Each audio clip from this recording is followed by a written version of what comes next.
मित्रांनो, आज बघू शकता आयुष आपला 4 वर्षाचा पूर्ण झालेला आहे. 5वं वर्ष चालू झालेलं आहे आयुषला. आणि आयुष बघा असं नाटक करतोय, झोपायचं नाटक करतोय गाडीवर. आपण त्याला एक बारीक चिमटा घेऊ आता.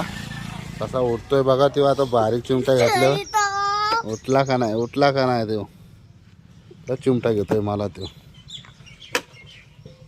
सांग ना मित्रांना, सांग ना तुझ्या. सांग तुझ्या मोबाईल सांग ना तुझ्या मित्रांना. अरे मित्रांना सांग ना तू 4 वर्षात झाला म्हणून. 5 वर्ष लागलंय म्हणून म्हण ना. 5 वर्ष लागले. आमच्या पप्पाला नोकरी लागली. तुम्हाला पण नोकरी